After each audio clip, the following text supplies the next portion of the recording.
Chers collègues, lundi 8 novembre 2004, dans le salon de Rouen, l'annonce par le président du jury du prix Renaudot volait la vedette du prix Goncourt en nous renvoyant à une photo sépia d'un visage mutin aux yeux curieux et pénétrants, assassiné 62 ans auparavant à Auschwitz. Il s'agissait d'Irène et de Suite française qui connaissait alors et connaît encore un succès sans précédent. 2 millions d'exemplaires vendus, un best-seller aux États-Unis. Nous avons alors pu découvrir l'histoire de cette romancière russe trop injustement tombée dans l'oubli malgré son destin peu commun et profondément lié à la ville de Paris et à notre arrondissement. À l'origine, pourtant, rien ne semblait destiner Irène Nemirovsky à un quelconque destin parisien. Elle grandit à Kiev dans une famille juive fortunée mais désunie et très impactée par les bouleversements politiques et sociaux de son époque.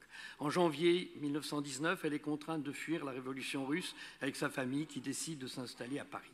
Ses premières années dans la ville sont partagées entre la rue de la Pompe et l'avenue du président Wilson où elle se mariera 7 ans plus tard avec Michel Epstein dont elle aura 2 filles, Denise et Elisabeth. Rapidement, elle se passionne pour l'écriture et entame en 1920 la rédaction de contes et de nouvelles parallèlement à l'obtention d'une licence de lettres à la Sorbonne.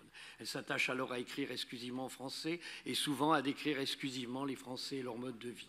En 1926, elle publie son premier roman, Le Malentendu, qui rencontre un certain succès en librairie, mais il lui faut attendre 1929 et la publication du roman David Golder pour connaître le véritable engouement des milieux littéraires parisiens. La consécration vient 4 ans plus tard, lorsque la maison d'édition Albin Michel s'engage à ses côtés, est alors propulsée sur le devant de la scène littéraire avec des ouvrages comme Le vin de la solitude et Jézabel.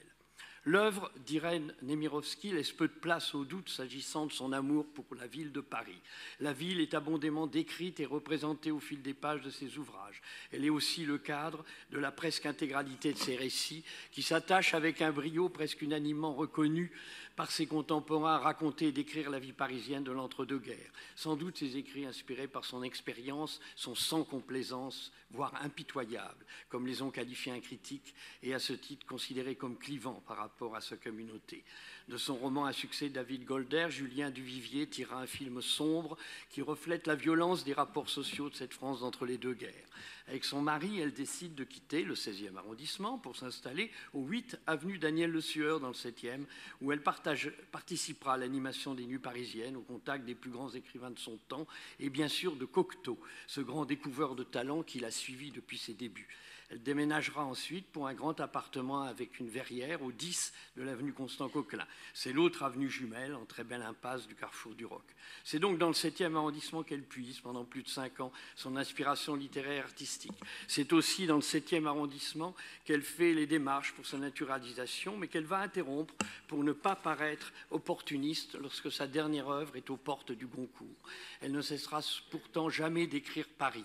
Confrontée à une crise identitaire et religieuse profonde, elle continue de dire qu'elle sent son cœur fondre de tendresse au souvenir de Paris jusqu'à sa mort. Alors qu'elle est à l'apogée de son succès littéraire, Irène Nemirovsky est à nouveau rattrapée par les événements de son temps. En tant que femme d'origine juive, elle se retrouve confrontée à la montée du nazisme puis à l'éclatement de la Seconde Guerre mondiale. Et c'est alors qu'elle écrit Suite française qu'elle est arrêtée, puis déportée, c'est l'Holocauste qui l'emportera à l'été 42 et plus tard sans mari.